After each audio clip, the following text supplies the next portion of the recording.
Welcome back to the Highway 49 podcast. We are back with episode 111 of the show. And today we have another HP squared edition. Dang, just smashed the mic. Sorry for that. But yes, we are back. Today we're going to be talking quite a bit. It's kind of a packed show. We're going to hit the recap of the American Conference Media Days that was held at the Charlotte Convention Center this past week. We're going to preview training camp, which we're recording this Monday afternoon. Camp kicks off tomorrow morning, Tuesday, the 29th for Charlotte 49ers. Then we're going to hit a mailbag and answer, I think it's 6 or 7 fan questions. So appreciate y'all tuning in. But as always, first thing we're going to do, best thing we've seen this week. Hannah, what you got? I mean, obviously, we're going to get into media day. That was the best thing that really I saw last week. It was just a ton of fun. We'll get into it. But honestly, I mean, fall camp starting back means the beginning of football season. We have the Hall of Fame game on Thursday. I'm so excited. I don't know about you. I'm sure you're fired up, but I am just so excited for the fall.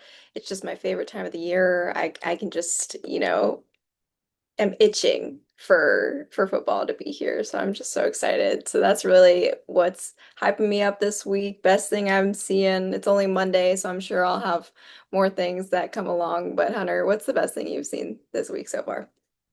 Yeah, I'll go back to last week too. So we'll get into media day in a minute. But I got to play volleyball for the first time since re-tearing my labrum, so that was cool. Yeah. It's nice to like do things again, get active, and yeah, revenge tour. The tournament's August 16th, so I will report back on if I get my vengeance from tearing it in Yeah. last year's tournament. But yeah, Got to. it's the best thing I've seen. Let's dive into it though. So Jeremy's not on this pod. He wasn't able to make it to media days, so Hannah and I figured we'd just recap this, preview the season, and Jeremy will definitely be back soon. I know he'll be at camp tomorrow for the opener. But Hannah, I just want to open up to you. So you got to do something really cool this past week with Media Day, and you were on the broadcast for the American Conference, getting to interview the players of all 14 teams that field football. So just tell us, like, how was that? What were some of your favorite parts of that? And yeah, just overall. Yeah, honestly, just a great day, a long day. I mean, 6 hours not moving from the chair. So that was super long, but it was super fun. I'm just really grateful to have been a part of it. It was cool to have the chance to chat with every player, the two players that came from each of the teams, and to kind of like get an inside scoop from the player's perspective because like, all day you're going from like coach to players, and so like you get the inside scoop from like the coaches that our analysts were getting, and then I was getting like more so like, okay, let's get to know these players a little bit, and I knew a little bit about their stories, from research online, but like having the chance to like chat with them and get to know what their goals were for the season or what, because we have six new head coaches in this league. So I think it's really fascinating that a lot of guys are buying into the cultures that they are instilling. So getting the chance to talk to them about that was just really insightful. And honestly, it was cool for me to learn more about their programs and everything that's going on there because obviously we cover Charlotte a ton, so we don't get the chance to dive in deep to the details of every team. But Navy had a really funny moment. Two things. So Navy gave me a little goat with I actually have it right here obviously on my desk. They gave me this little goat. I don't know if you can see it because of the There you blur. go. Yeah. Yeah. So after we had finished our interview, they had been passing these around to everybody and they said, Hannah, we can't go without giving you this goat. We appreciate you. Thank you for this interview. Thanks for the time. It was just so nice, honestly. Just such a fun little thing that you kind of just will take away and remember as you continue on. But also, I do have to say, ECU, Raheem Craig, he did have a really great interview. I asked him about the BP on the field. Um, and he just really, I told him to have a little personality on the interview, and he really just laid it all out there, just talking about how he was going to be scouted by the MLB scouts and just It was just a lot of fun having the chance to talk with them. And honestly, we got to wrap it up with Charlotte at the end of the day, and that was just my favorite part of the day, I think. Having the chance to talk to our guys and hear Coach Albin with our analysts and hear him, on the broadcast. So just overall, it's a super fun day. Really grateful I had the chance to be there, represent our podcast. Yeah, so from my side of things, from the broadcast side of things, really great. Super fun and just happy I was there, happy to be a part and hopefully something can come from that. But Hunter, I'm excited to hear your side of the day. We only got to see each other briefly Yeah, in between, so I'm excited working. to Yeah. hear. I know you were covering everybody and anyone, and also over towards the press conference. So I'm curious what your thoughts were and how your day went. Yeah, so it was interesting. So the first day, I was able to interview Ja'Qurious Conley there, and I'll plug some audio from that later. But that was just kind of like an impromptu story. We were talking on the side, and I was like, this might be a good time. But day one was mainly shoots for the players. I mean, it's pretty funny how it's all set up. It's like a really quiet area, and then the next thing you know, it's like a offensive lineman is just yelling for like a hype video that they're recording. So it was interesting setup day one, but there was mainly like B-roll footage, stuff for the conference to use, like to promote and advertise the league. Day two was kind of the full deal, and so this was the first media day that I'd ever been to for college football, and for a conference at least. I had done like Zooms for COVID years and stuff in the past, but generally it's always in Texas. So I was glad that it was here in Charlotte and talking to Chuck Sullivan, one of the conference, I guess, directors, and then Mike Hill, Charlotte's athletic director. This was actually the most credentialed media day that the conference has ever had. So that's the biggest media presence they've had. So hopefully that means they'll come back to Charlotte. I enjoyed the event.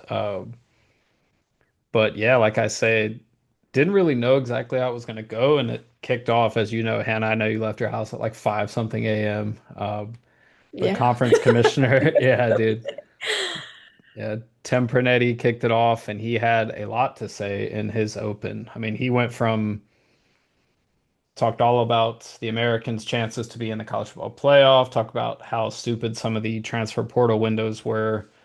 I wrote about a lot of this in the Observer, but one thing I thought was interesting from his kind of comments was they didn't mention anything about player availability, which just to flash this back for Charlotte fans that remember this, last season before the opener against JMU, Biff Poggi opens his season opening presser with, yes, 8 or 9 of our starters are out.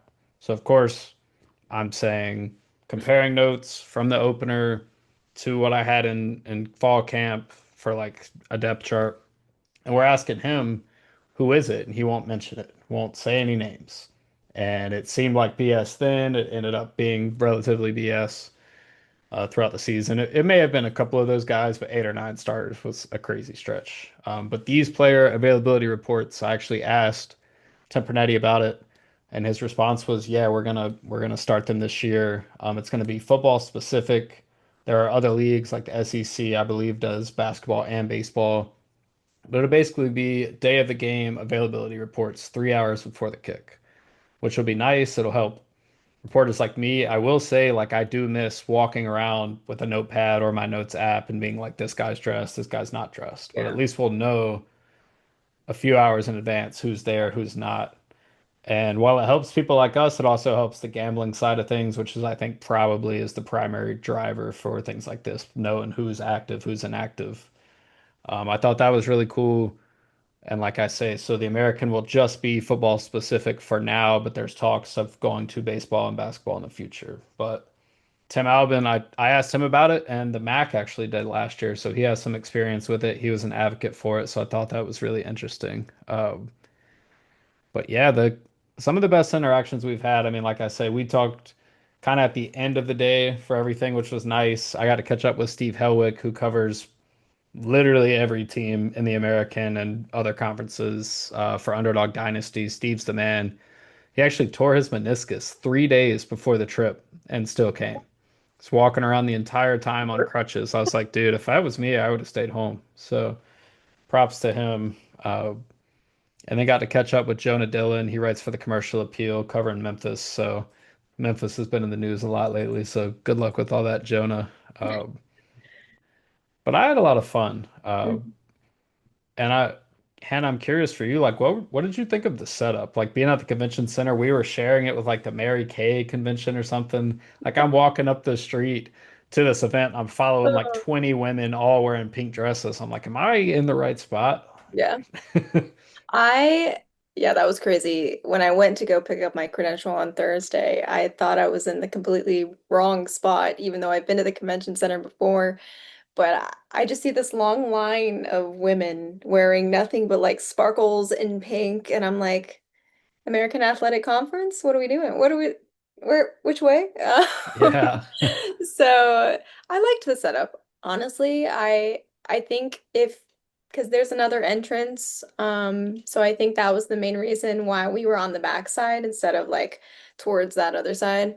Um, but I thought it was really cool. I thought the setup for like the broadcast was awesome. I watched the stream or the broadcast from last year, and I really enjoyed that the press conference wasn't happening right behind the broadcast. So that way you're not doing a coach an interview like an interview going on and then you have like a different coach doing a press conference behind you. Yeah, I just feel like, it was a nice setup there. I enjoyed like they had, video games set up for the guys to play. They had just all sorts of things going on. And then they had the next room, which was where the press conference was set up in the workroom. But overall, I thought it was good. I think there's always, more things you can add if it comes back to Charlotte. I was actually a little surprised that not many, I thought there was going to be more fan turnout than there Yeah, me was. too. Yeah. That's my only thing I think I'll notice from that. Obviously it's Friday, 8 to 8 to 1, so that's kind of hard for everyone who has work to get there. And parking is always difficult in downtown Charlotte, but Yeah. I was a bit shocked, to say the least, that there weren't more fans. I think the American Conference was expecting um, a lot of people standing around in Yeah. that specifically, especially where the broadcast was going on. But overall, I enjoyed it. I thought the setup was good, I Yeah. think. It was so I ran into a couple of fans. Shout out Rodney Graves. He came up to me. We talked. He said he's a listener of the pod, so appreciate that. There were a couple of others, and it was pretty funny. I don't know this guy's name, but he walked up to me and Joe, one of the football SIDs, and he was just immediately hating on ECU. He's like, I should have just started screaming in the back of the room when the Pirates were doing their presser, and I was like, yeah, have at it, man. So it is kind of an interesting dynamic, though, It because meeting some of the Charlotte fans there was nice, but I don't really think other teams' fans are traveling for media day. is. That's just kind of a stretch. But I enjoyed it, and so they brought Johnny King, the center, and then they brought Ja'Qurious Conley, DB, both returning from last year's team, and obviously Tim Albin.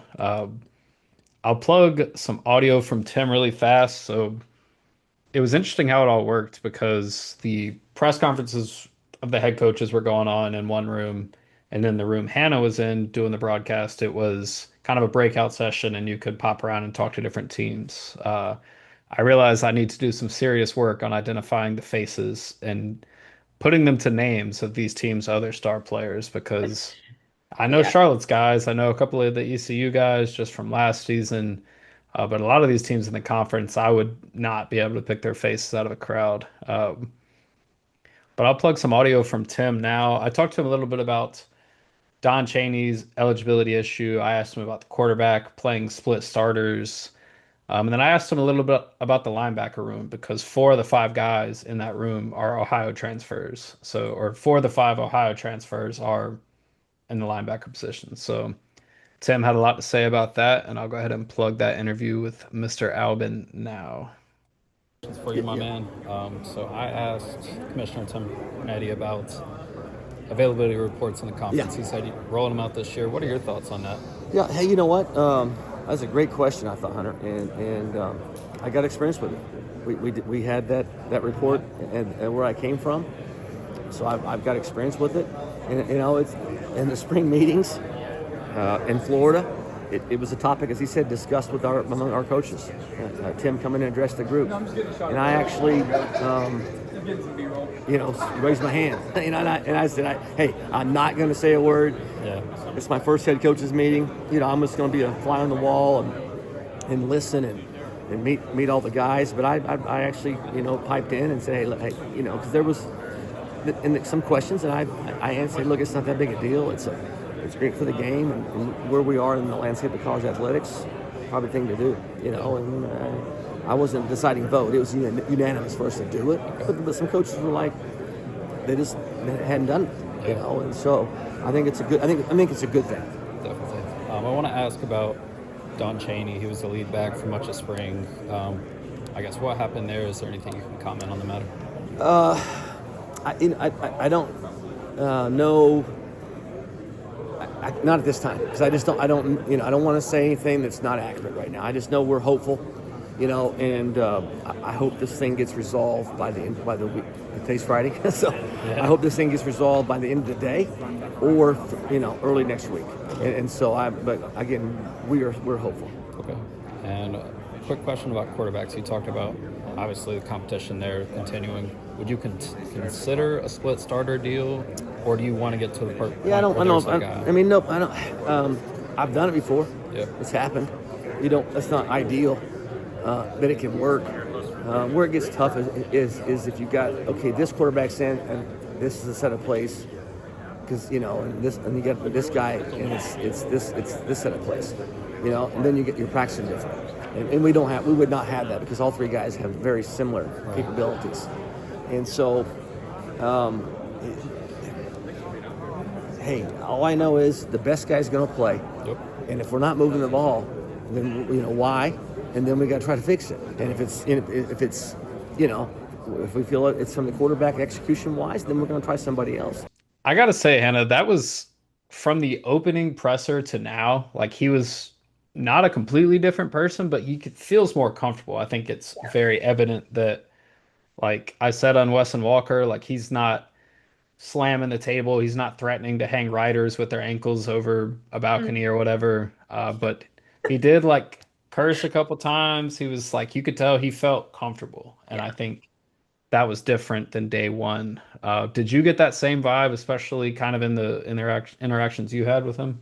Yeah, absolutely. I think it's kind of a little bit like day and night from this year to last year. Uh, Yeah, seriously, dude. that's how I feel personally. I mean, obviously I love Coach Poggi, but um, Coach Albin, I think, is settled into this position now. I think the first look we got of him when he was first hired and he had the introductory press conference, he was nervous. He didn't know what he was walking into, rightly so. He's a good guy, a family man. But seeing him on Friday, I was curious to know what he was going to be like because he was a little nervous in that introductory press conference, but he seemed right at home. He seemed like he was just so comfortable with the media and just really grounded, and knew the exact right things to say, had a direction where he wants this program to go, and just a vision for not Yeah. only this year, but for the seasons to come, which I think is something that Charlotte really needs. So it just felt really grounded, really firm, everything that I think that the Niners need heading Yeah. into the season, especially with, such a tough schedule. Um, Yeah, and we'll get into that, I'm sure, but I liked his approach. I thought he was very professional. definitely. And while people were asking him expectations for year one, I want to preface really fast. So he has won 10 games in 3 years in a row. They won 11 last year at Ohio, winning a MAC championship. He won two Coach of the Year awards in that span. As I mentioned, they were underdogs in their conference championship game against Miami of Ohio, and they won the game 38-3. So like they were a dominating team last year in the MAC. But it wasn't like that from the start, basically. Like his first year as head coach there, they won 3 games. And obviously it took a second for them to turn that around. So as different reporters were asking him, what are your expectations? He said a pretty intriguing line. He said, and I quote, "We're going to be a good football team. I don't know when," end quote. And that both, I mean, that's like a scary comment. If you hear that as a fan, that's a nice way to say, we don't know yet. We'll see. And I thought that was interesting. So after that kind of media scrum, which it's funny because you look at all the different coaches and players out in the, I guess like the common area, and then you look over and it's like 10 TV cameras. I'm walking in. I'm like, what is this? Sure enough, Tim Albin on the other side of it, and I was like, oh shit, Yeah. I'm late to this. So, but yeah, I got a one-on-one with him, and then I asked Mike Hill some of the expectations he has for Tim, and I'll plug that audio here. I asked about the availability reports today. Yeah. I think it's great, but I'm curious on your thoughts of it. Yeah, no, I'm supportive of it. I think we're seeing, a lot of leagues go that route now, and it's sort of standard protocol called the pro levels, right? So Yeah. I'm comfortable with it. I think having a consistent standard Yeah. is really that's the best piece of it. Definitely. What has it been like having this in your city? Spectacular. Yeah. Love it. I'd love to have it here every year. I mean, I think certainly the media turnout has been incredible. I think we've seen a lot of national coverage in addition to local coverage. I think selfishly for our program, it's great because it's easy for our local media to be here. But overall, my understanding is it's maybe the best media turnout they've had for football media days. And so I think that's got to weigh into future decision making, right, as to what's the best location for us. Yeah. I've heard very positive feedback from other football coaches and staff of the American about what a cool city it is, how walkable it is, the restaurants, the hotels, the convention center. So I think it's been a huge hit. Awesome, man. Quick question for the opener. Can you give any kind of update on ticket interest and things like that for App State at B of A? It's off the charts. I know, our allotment we're almost sold out of. We have just a few hundred seats left. So I'm really proud of our fans, and our students, everyone who's purchased tickets for the game. We know beyond our own allotment, there'll be Niner fans who buy tickets through Charlotte Sports. Oh, yeah. The expectation, is high for what that crowd could be. So really thankful to Charlotte Sports Foundation for putting the game on for us. And, playing in the Dukes Mayo Classic is a big deal for our program, playing in Bank of America, the NFL stadium for the first time, and playing a program that we have so much respect for. Obviously, we want to beat them, but we also aspire to have the kind of success that App has had, and it's just a great regional rivalry. It's the first out of 6 straight years we play them, which is great, and I appreciate Doug Gillen, the AD at App, working with me to get this series done because I think fans want to see games that matter, and Charlotte App is a game that's going to matter for a long time. Yeah, for sure. Last question, my man. So they're all asking Tim about expectations for year one. You and I talked about that, but I'm curious, what is your expectation for both year one for him and then down the line? Yeah. Well, I know this. We hired one hell of a football coach. I mean, that is clear as it can be, and it has been from day one. He's a pro, great human, and love having him overseeing and running our program. It's difficult to know, right? Because you don't know what other teams have.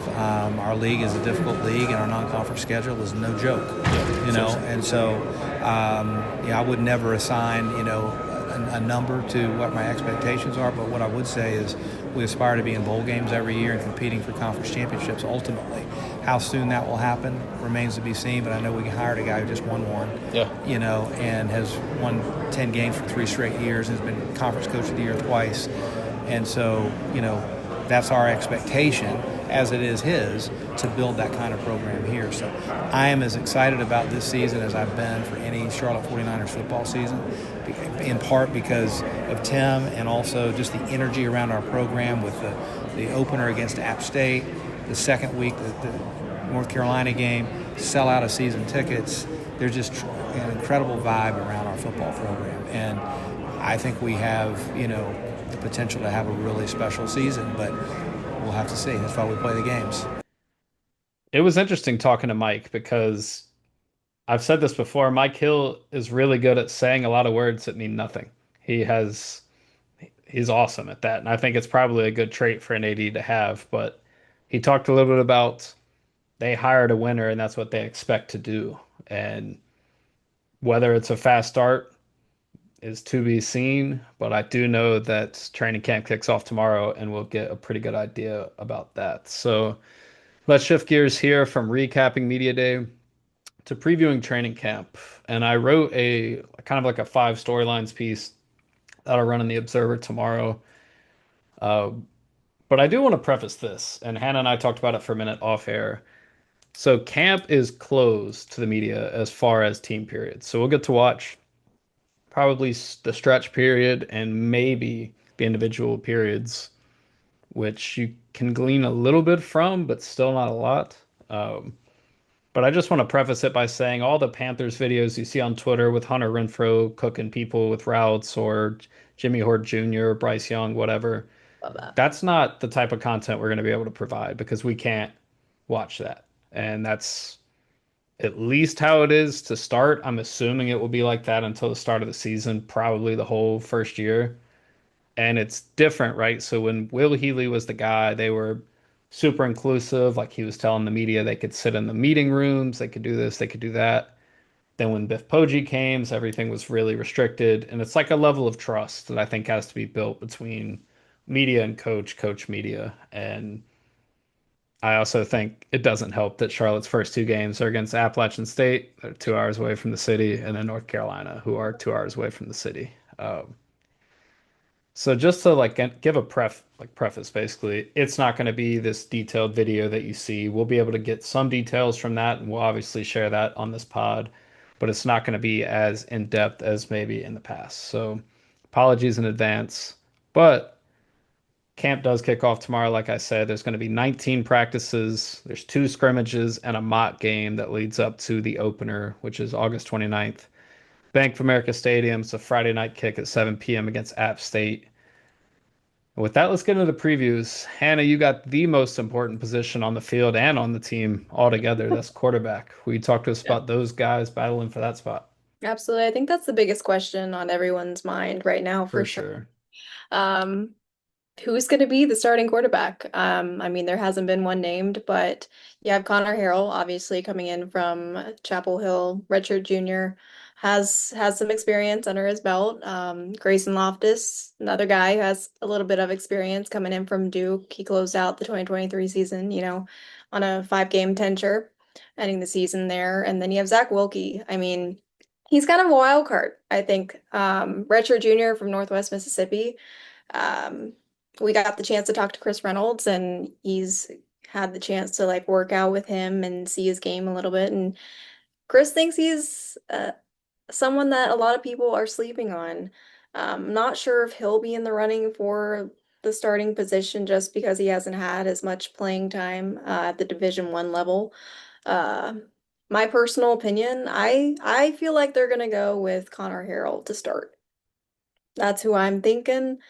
Obviously, I'm not a coach. I'm not in the coaches huddle hearing what they're saying. I hope that we don't do a two quarterback system. It doesn't work.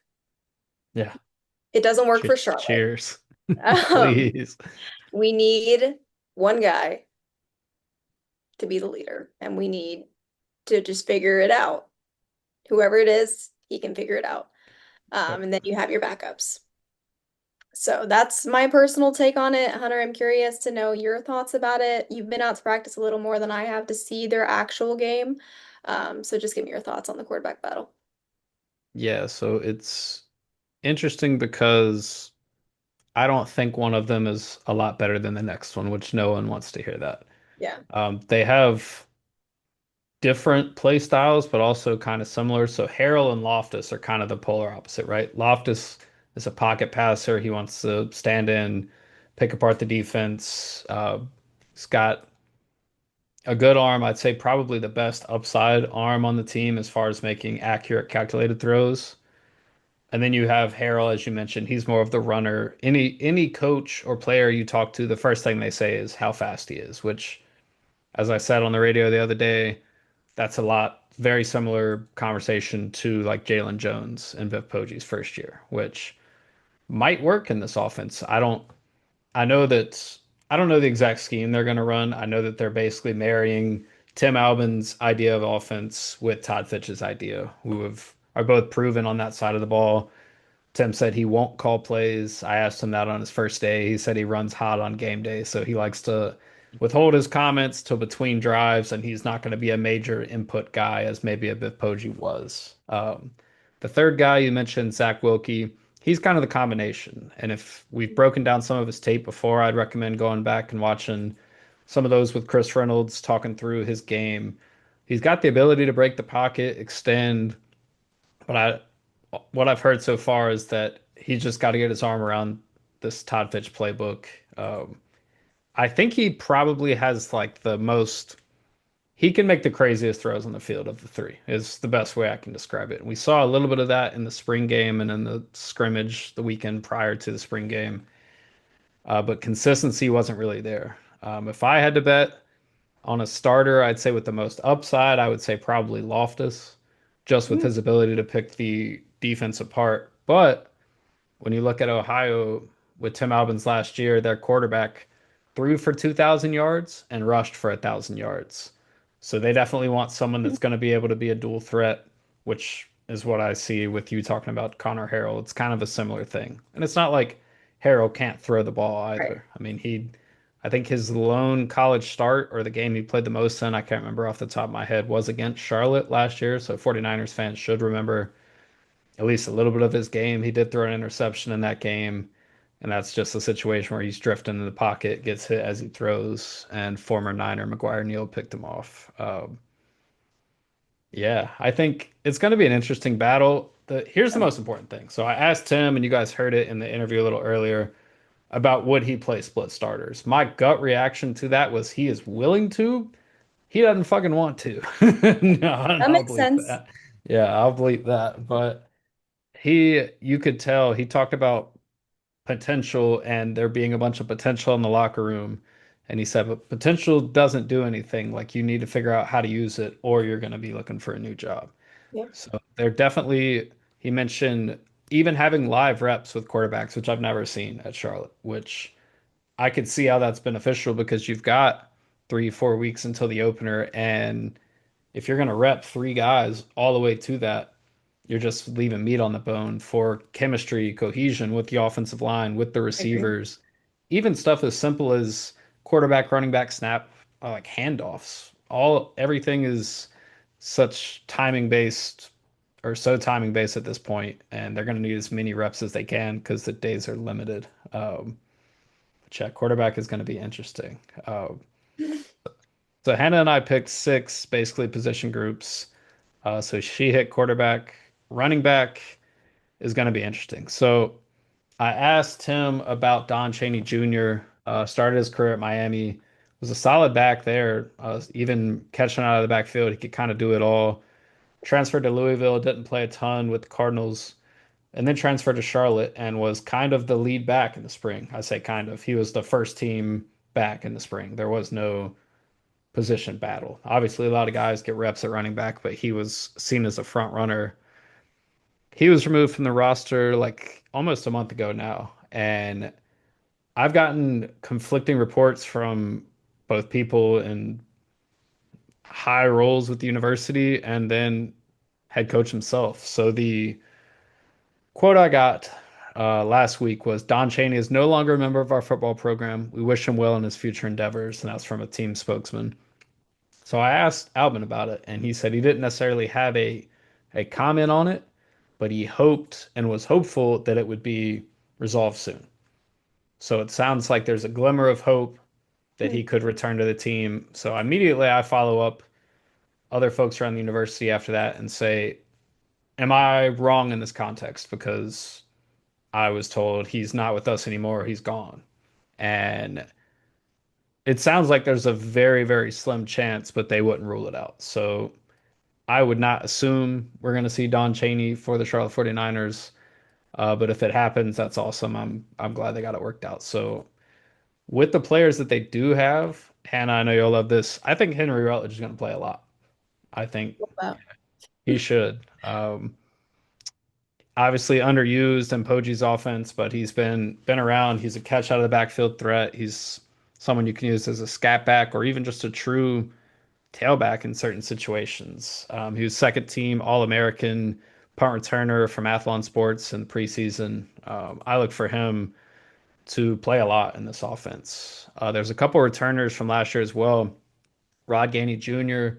He saw limited action and he did fumble, I believe it was against ECU. But he was promising for the most part, 10 carries, 34 yards. And I think the thing that stood out to me the most about his game was his patience in the hole before making his cut. I think that'll benefit him a lot. One other returning back, CJ Stokes. His story was so interesting because he dealt with a quad injury for all of camp and missed the front half of the season. Finally gets in the game against Indiana, looks like a beast, is bowling ball off of tackles, scores a touchdown, and when he's reaching across the pylon, breaks his shoulder and misses the rest of the season. So he's another wild card back where it's like, okay, we think he can play. We've seen a small sample size, but what will that mean? And there's two newcomers I'm going to watch as well for the running back room because Tim Albin said the other day at media day, he said it's going to be by committee. There's not a lead dog right now. But two new guys that interest me. So there's a true freshman. It's interesting because he committed to North Carolina and before ever even appearing in camp or anything, hit the portal. So it's a three-star prospect, Jeriel Cobb. So he originally, like I said, committed to the Tar Heels out of high school. And then there's one other, he's a Western Illinois transfer, Cameron Smith. So he is probably the most proven back as far as stats go. He's playing in the OVC for Western Illinois and for 49ers. When Will Healy came from Austin P, they're another OVC school. So that's the level that he's coming up from. But he did combine for 1,100 yards and 12 touchdowns last season. So I'll be interested to see if he's able to crack the rotation because, like I say, he's proven at that level. Obviously, a bit more difficult in the FBS, but I think he'll add kind of a nice change up back to the room. But Hannah, let's hit the kickers and punters. Talk special teams for us. Yeah. I mean, we gotta say, I mean, Steven Rusnak no longer at Charlotte, at Cincinnati now. So you kind of wonder who's going to be the kicker for the Charlotte 49ers. I know they just got Liam Boyd from North Carolina. He just transferred in ahead of fall camp. He played against Charlotte last year, began his collegiate career at Clemson in 2022. So he's a redshirt junior. So he's one of the older guys on the special teams list. And then you have Bronson Long, a redshirt junior as well, transfer from South Dakota School of Mines and Technology. Kind of interesting. Starting punter for the game at Navy last season for Charlotte. So he has some experience um, in the green and white. Not sure if he'll be the starter. It's looking like Liam Boyd probably will be the starter there. And as far as punters, it's kind of slim pickings Yeah. uh, for Charlotte. A lot of young guys um, on the team. They're one, I think it's a true freshman and a freshman. So need some experience there on special teams. But yeah, I know that was a question in our mailbag. So I'm curious to see if that changes, if they add anyone else Yeah. during fall camp, because not a lot of options there. Yeah, they had Grant Gagne a couple years ago. He was really good. Really good. Then Michael O'Shaughnessy last year, who was like a scratch and sniff. You could get a 3 yard kick or a 73 yard kick. You never really know. So yeah, I it'll be an interesting battle to watch. And Tim's talked about a lot of ending every possession with a kick. So obviously he doesn't want to punt, but we'll figure that out Yeah. soon enough. Uh, the next room will hit. We'll stay on kind of the offensive side of the ball and do receiver. So this is and has been kind of like the question mark on this team, I'd say, since Yeah. Grant Dubose, Elijah Spencer, Vic Tucker finished here in 22. Last year, it seemed like a plus on the team. This year, it's just a gigantic question mark. And like I say, we've seen a little bit of the players. So Sean Brown did get his waiver. I think he'll probably be the leader in the room. He's the returning leader in catches from last season. 6'4", big guy, fast enough to create and big enough to go up and turn a 50-50 ball into a 70-30. So I think he's going to play a lot and be an impact guy for sure. Sticking in the returners, Miles Burris. Interesting player here. So he kind of stepped up his play late last season. He only had two catches for 64 yards. He did have a deep ball catch against Navy, but he is a former three-star prospect, and he actually had an offer from Ohio when Albin was with the Bobcats. So I think it's probably an interesting tie. So they're familiar with his game for sure. And then you get to some of these transfer guys. So Jalen Hampton, someone I've heard a lot of good things about, coming over from Western Kentucky. He was a three-star prospect, redshirted his first year with the Hilltoppers. Like I say, I've heard good things, really haven't got to see much of his game. A true freshman that I am excited to watch is Jeremiah Hoffman. Could be an early impact player, is everything I've heard from the staff. Three-star guy coming from Colorado. That's his hometown, not the college. And he was actually committed to Poggi and then reopened his recruitment. And then when Albin became the head man, he recommitted to Charlotte. So interested to watch him. And then there's a few other guys, right? There's only so many receivers you can play. I assume Yeah. it'll be five or six guys. Another one to watch, Jaden McGowan.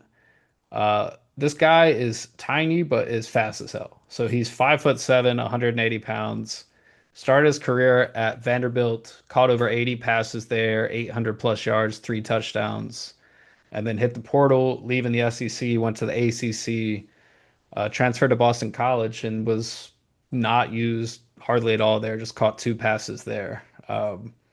He was top five in the SEC in average kick returns for 2 straight years at Vanderbilt. I could see him maybe being the other up back along with Henry Rutledge back there. I think that would make sense.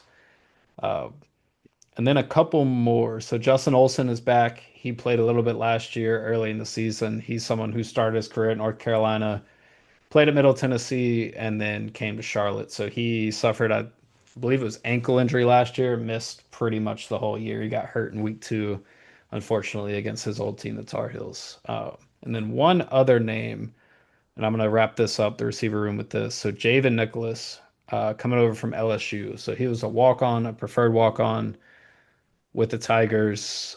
Played there for 4 years, primarily on special teams.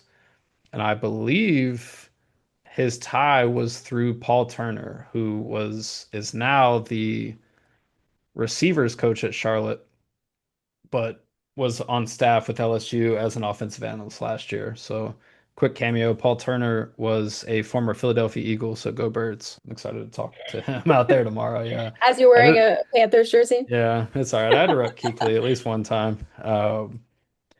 But yeah, so the receiver room is a ton of question marks. Like I say, I think Sean Brown is kind of like the Yeah. guy, and then we'll see how everything falls. But I've heard a lot of good things about Hampton, so we'll see what happens there. On the other side of the ball, Hannah, tell us about the DBs. Absolutely. I wanted to talk about the DBs because obviously I got the chance to chat with Ja'Qurious on media day, but also the very first thing when I hopped on like my pre-call for the broadcast for media day. We went through all the teams and all the analysts agreed the one thing that they said Charlotte has lacked, especially last year, was defense. And I agree. I think last year the defense wasn't up to par as the years pass. So I'm excited for some of the guys that are coming in, some of the returners that made an impact last year. So let's just go through a few of them. One guy I'm really excited about, and I've watched him for the past 2 years. Caleb Curtin, redshirt senior, transfer from Elon, 75 tackles in 2024 and 80 in 2023, had 7 career interceptions. This man knows where the ball is at all times. I'm really excited for him. I think he's going to be a great addition for Charlotte. He's a dog. That's all I have to say about him. I'm super pumped. He's on Charlotte's team this year.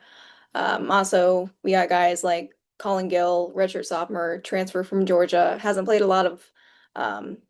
a lot of playing time. He appeared in one game last year, but obviously coming from that SEC experience, I'm excited to see kind of what he looks like actually playing. Obviously in a different conference, but will be exciting there. Gavin Shipman, redshirt senior transfer from Harvard. Spent 4 seasons at Harvard and tallied 73 tackles with 2 interceptions, 13 passes in his Ivy League tenure. So excited, a lot of different backgrounds from a lot of different guys. So I'm excited about him too.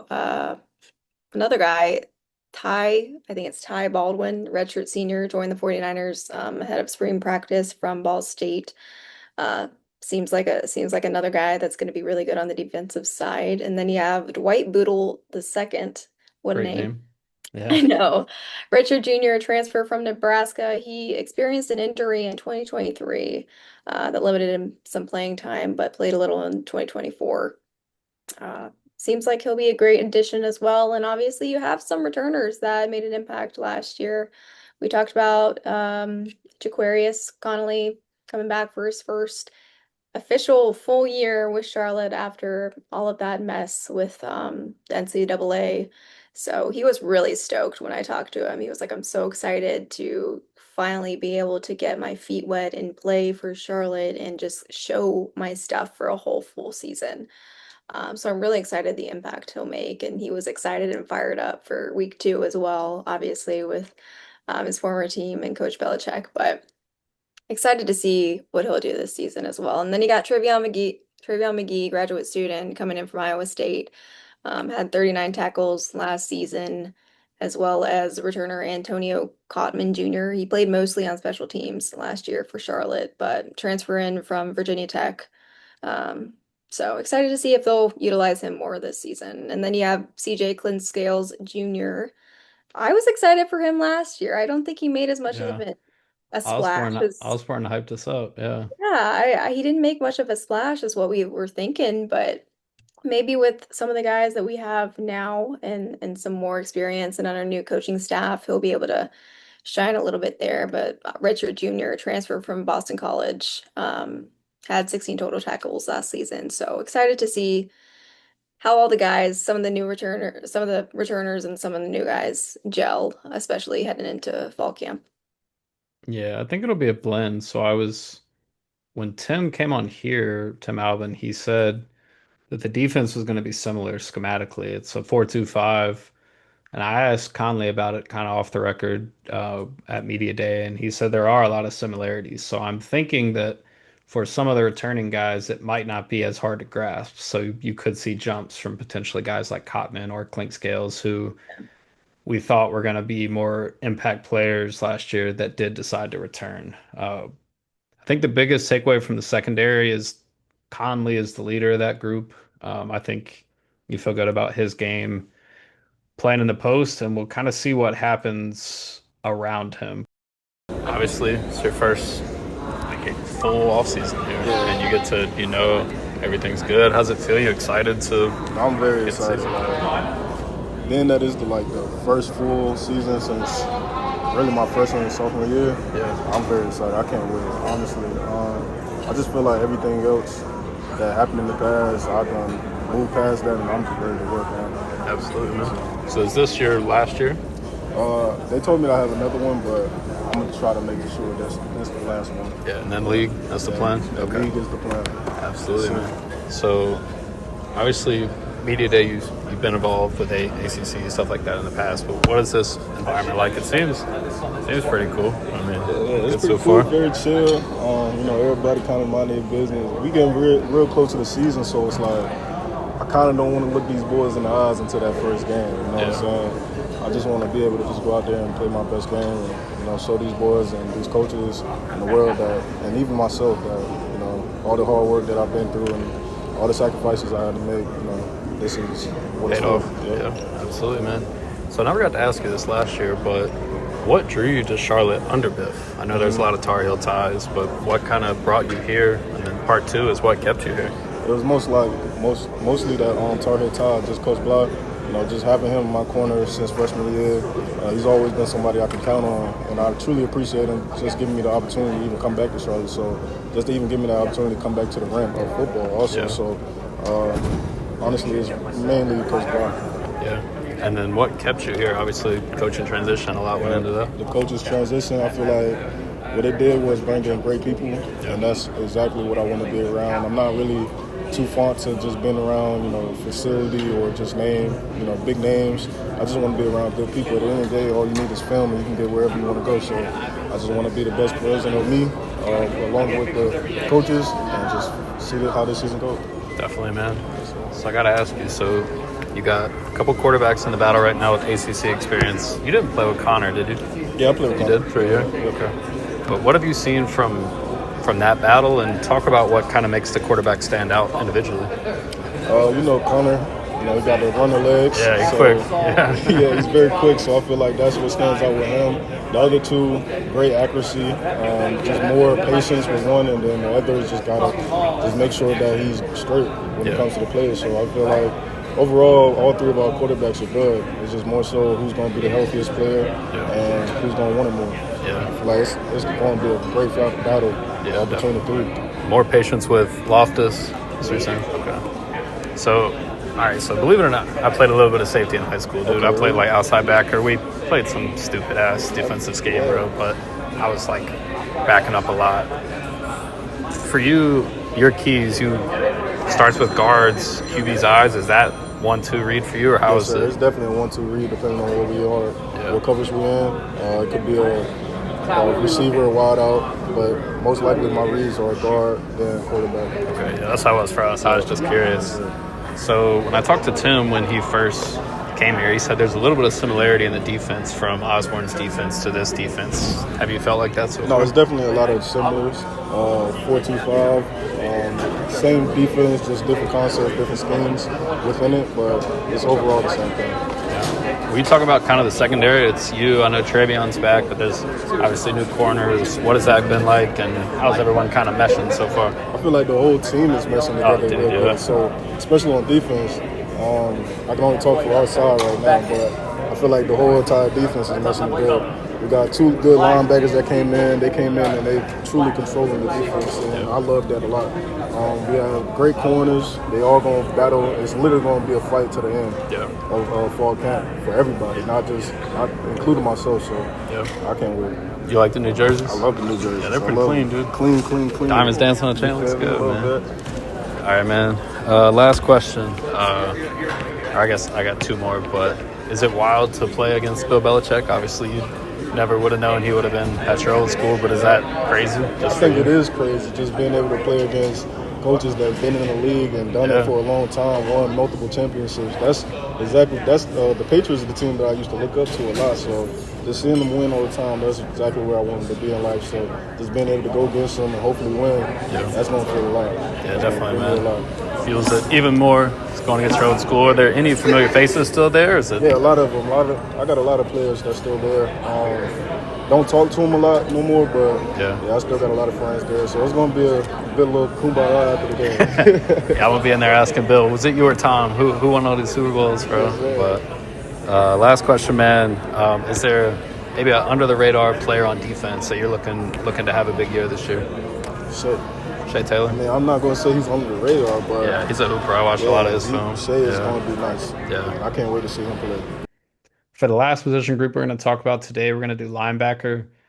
That does mean we're excluding offensive and defensive line.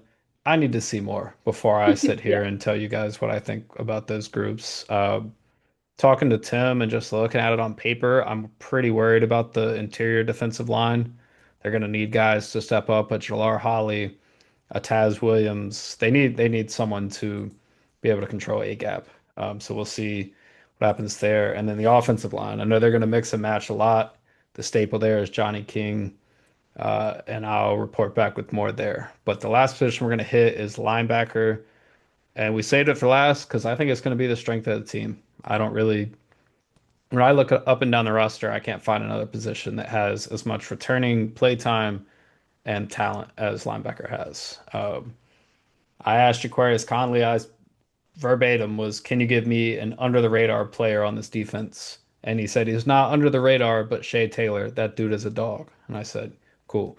Awesome. We thought the same thing. We had him on the pod as soon as we could. Taylor obviously is coming over from Ohio, 73 tackles, 4 pass deflections, 3 sacks, a couple forced fumbles, and a pick 6 last year. The pick six was actually against Buffalo. So for the 49ers fans who still hate the Buffalo squad from the 2019 Bahamas Bowl, Shea Taylor's got your back. Um, he came over. There's a couple more guys, as I mentioned, from Ohio, but Taylor kind of being the leader of the transfers, him pairing up with Reed Williford, I think is going to make really good at the linebacker position. You talk about the 4-2-5. If you're going to do that, you really need two interior linebackers that can play and both be able to take the running back man to man if they need to, but also cover in the passing game. Because while you do have that fifth DB, a nickel, a star, a rover, whatever it is you want to call them, you're going to need these guys to be able to both get down the hill, stop the run, and also spread the field. And we've seen that from Reed Williford. He led the team last year, over 70 tackles. One struggle from him in the past has been run defense. He stepped up there last year. I think the pass defense, they struggled as a whole team last year on that front. I think I read all those stats. I'm not even looking them back up now. But those two guys, you're going to need them to stay healthy, but that should be the strength of the team. And then as I mentioned, there's four linebackers from Ohio. Taylor's one of them.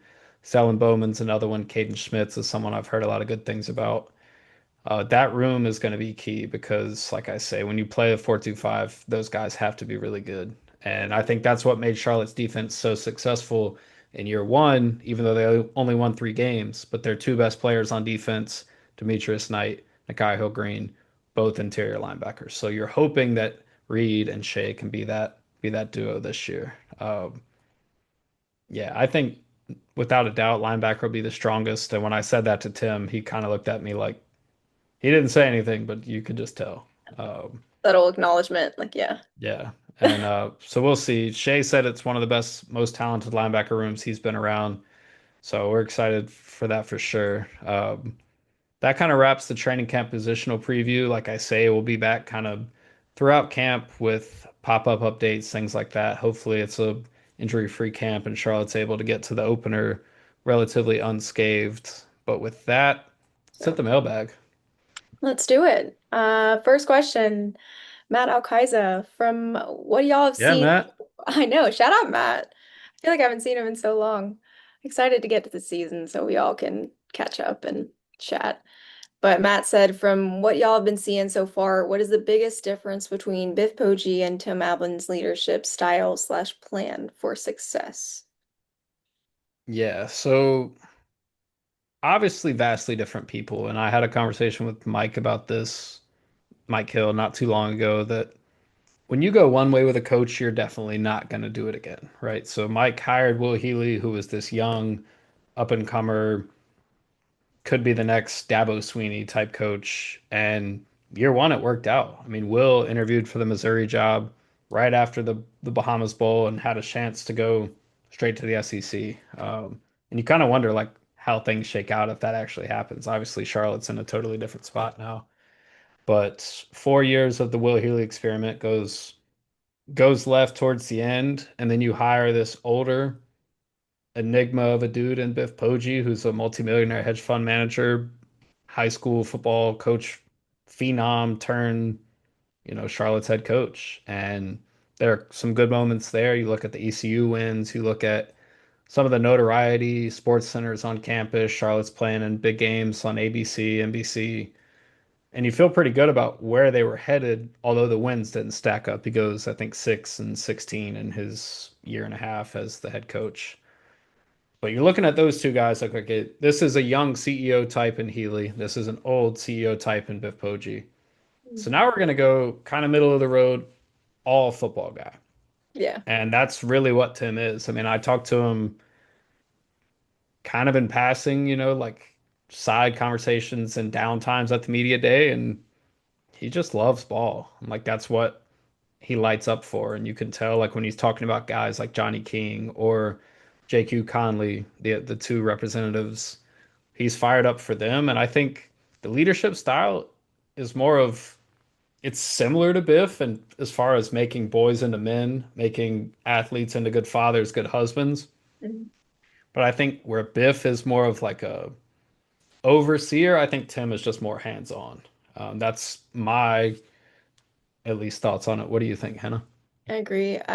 There's so many differences, I think. Yeah. Obviously, we've been through, like you were saying, Will Healy to Bitboji, and then now to Coach Alvin. I mean, it's so vastly different. But from Coach Poggi and Coach Alvin, I think the biggest difference that I see is obviously one, experience.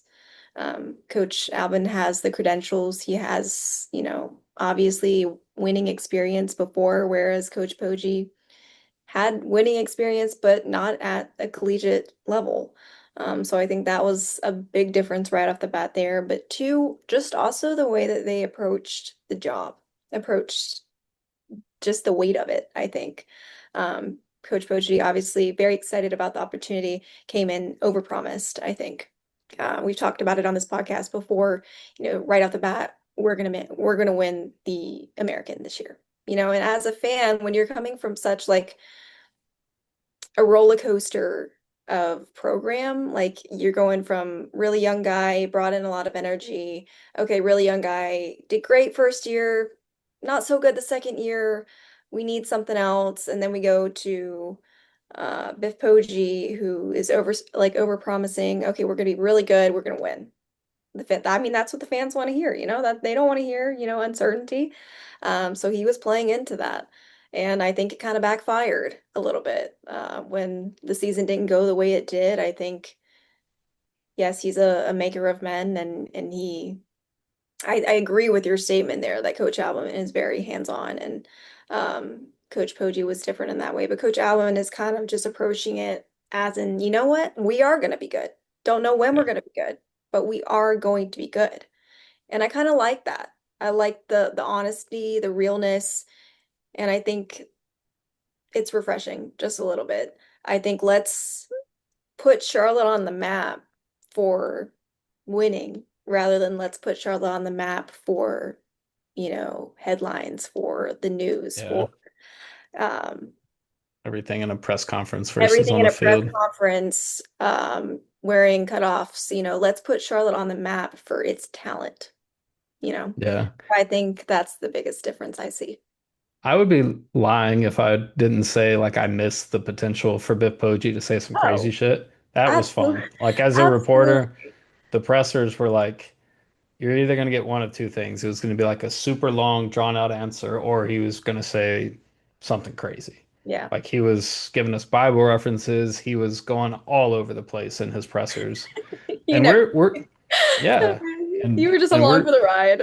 literally like and we're still getting to know Tim. Like I asked him a question at the media days because I had literally just finished hounding him about his football team in a one-on-one setting, and then he's doing his presser to all the media. So I asked him about he's got a 1981 Trans Am, and it's a car he's had since high school. I'll plug that audio here because it was really cool.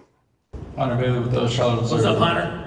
Coach, I've asked you a ton of football questions. It's not going to stop anytime soon, but I'll give you a non-football one. Saw you got an 81 Trans Am. It's your high school car. Can you tell us about that? You do your research, buddy. And I want to be checking out some of those resources I've been reading too. I want to know what those guys are. But no. But on your question, yes, I have my high school car.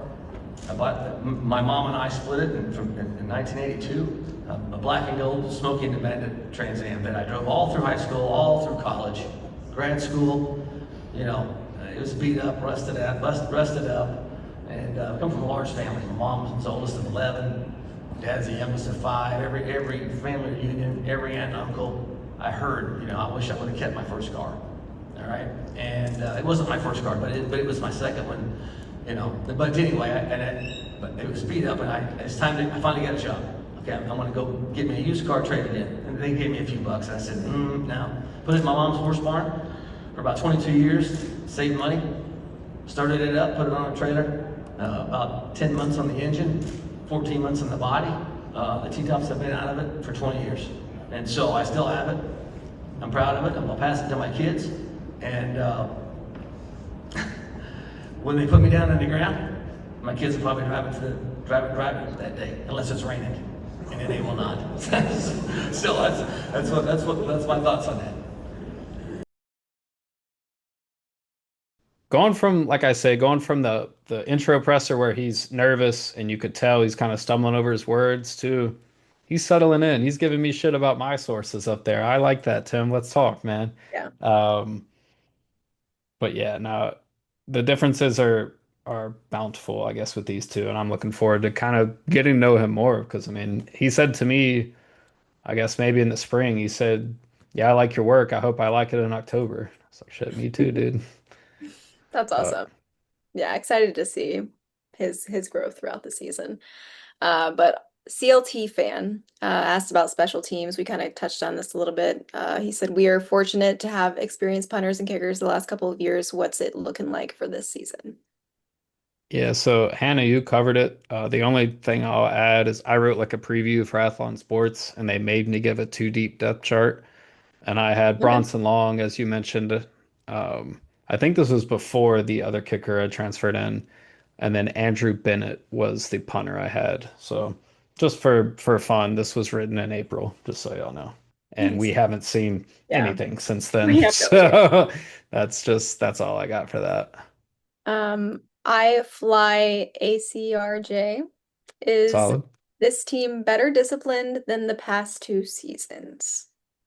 Yeah, so I think we won't know the answer to that until the bullets start flying on Friday night, the 29th of August. Mhm.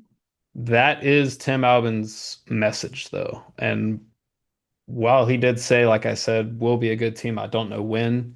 The things that he emphasized after saying that were turnover margin, talking about when Charlotte was a +1, they had a relatively good record. I can't remember exactly what it is. And then if they're 0 or -1 in the turnover margin, they're like the worst team of all time, basically. And that's very true. And you can see that in most games through the Poggi and Healy tenures. But as far as discipline, I look at the penalty department. Charlotte was like one of the most penalized teams in the nation last year. And we did see the first game after Poggi's exit, and they're having 7, 8 penalties a game. They have none. And that seemed like a team that was kind of rallying around each other and trying to work on the discipline aspects. And that's definitely the impression I get from Albin. It's very detail oriented. They run practices more efficient. I've been told that. I've heard that from some high school coaches. I've seen that live in a couple situations in the spring. So I'll be interested to see. But I would say if Charlotte is going to be competitive this year and reach some of their goals, it's got to be based on that. They can't, as Tim would say, Charlotte can't beat Charlotte. And I think that's the message he's trying to get across. Yeah, I completely agree. I mean, you can't make simple mistakes, especially on defense. We have to be disciplined. And I'm not going to knock the mantra that they were using, but bad company. Let's be good company. Let's be disciplined on defense. I would just really like to see just dudes playing ball and being disciplined and nothing going on the sidelines and that sort of thing that we kind of saw a little bit last season. I think Coach Albin, that's what he preaches. He preaches discipline. He's, a no nonsense type of guy, I believe. So I think we'll see a lot of discipline down the stretch this season. Next question. Andrew Tendler, are they looking to add any more players before the season starts? Good question. So I would say with players reporting today, camp tomorrow, probably not. I don't think Tim would turn down bodies on the offensive or defensive lines, but I don't think so. They added, I think he said 27 mid-year transfers, 17 transfers between spring and fall camp. Shea Taylor was one of those 17. The Charlotte football page actually tweeted that list out. So if you guys want to check there, those are all the new faces. It is admittedly a little harder for some of those guys because they're having to pick up the scheme super fast, right? Some of the guys just get to campus, like Omega Blake, for example, got to campus August 1st last year, led the team in receiving yards, Yeah. and tied a program record with 9 touchdowns. So just because they are coming late doesn't mean they can't be impact guys, but it does take a little time to get rolling. So I don't know. I haven't heard anyone on that front, but guess we'll figure out tomorrow. Yeah, we'll figure it out. Jim Allen, who do you think is the best option to start at quarterback? We kind of touched on this a little bit earlier. Yeah, thanks for the question, Jen. We had conflicting answers, so we'll keep it moving. But who knows? We both could be wrong. Yeah, And it could be Wilkie. I like legitimately I have no idea. yeah, And I mean that I don't as think they have any idea either. I think it's going to be this fall camp to determine who's the he best said guy to it win the job. he said it's going to be the hardest evaluation period of his 37-year coaching career to figure out who the starting quarterback will be. Oh my So gosh. either he's BSing us really well and they've known all along, Maybe or he's for real. So we'll see. we'll see. And then last question, any updates on Mitchell May's eligibility? So there has not been a waiver granted as of yet, to my knowledge. I was told he's still sticking around in hopes, but this is always a weird situation. Like I say, some of them are resolved super fast, some of them take forever. And his situation, he started his career at Clemson, played last year for Charlotte, was one of the better offensive linemen on this team. Hopefully, we'll get an update tomorrow. I'll ask coach about it. But as of now, no update further than still waiting. So appreciate you guys submitting the mailbag questions. It's like I say, we'll know a lot more here over the next few weeks, but it was nice to kind of recap media day and talk to someone else about all this knowledge that we Absolutely. have about this conference, dude. Like I told you, looking around the conference, I need to do a lot more research, and we're gonna have Steve Helwick on the pod. I mentioned him earlier. He wrote a story. He interviewed all 14 teams, their players, coaches. So he was way busier than I could have imagined being. So he was more on your level, Hannah. I was Charlotte centric for the most part, and then just trying to get stories turned. So I guess that's all today. You got anything else, Hannah? I think that's it. Excited for the season. Yeah, it'll be here before we know it. Camp kicks off tomorrow, and we'll have all the position battle stuff we can figure out coming soon. So, as always, thanks for tuning into the Highway 49 pod, and we'll be back soon.